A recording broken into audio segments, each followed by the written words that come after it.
பழங்குடி பட்டியலில் மீனவர் சமுதாயத்தை சேர்க்க வேண்டும் என்ற கோரிக்கை இது. தொடர்ந்து நாம் வலியுறுத்தி போராட்டம் கூட செய்திருக்கின்றோம். ஆனால் அதை விட தனியாக கேளுங்கள், நாங்கள் இருக்கின்றோம், உறுதுணையாக இருப்போம். ஏன்னா இது அவசியமானது. இதே போன்று உதாரணம் சலவை தொழிலாளர் இருக்கின்றார்கள், முடி திருத்துகின்ற சமுதாயம் இருக்கிறது, குறவர் சமுதாயம், மலை குறவர்கள் இருக்கின்றார்கள். இது போன்ற எவ்வளவு சமுதாயங்கள் பின்தங்கிய நிலையில முன்னேற முடியாத ஒரு சூழலில், மற்றவர்களிடம் போட்டி போட முடியாத ஒரு சூழலில் இருக்கின்றார்கள். இதையெல்லாம் எப்படி தெரிந்து கொள்ள முடியும்?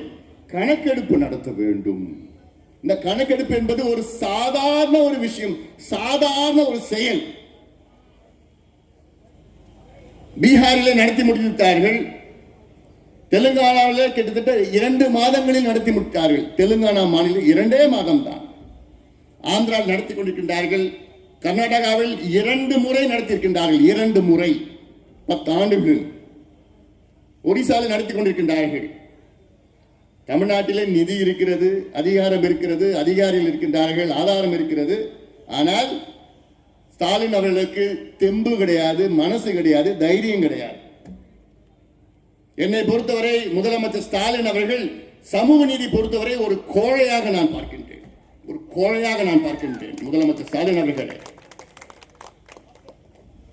நான் மட்டும், அதாவது முதலமைச்சர் அது செய்யறதுக்கு மனசு இல்லை, செய்யறதுக்கு தைரியம் கிடையாது.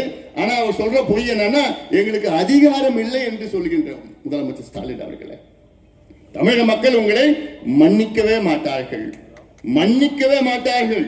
டயா பூஸ்டர் சுகருடைய ரிமோட் கண்ட்ரோல் இனி உங்க கையில. அனைத்து மருந்து கடைகளிலும் கிடைக்கும்.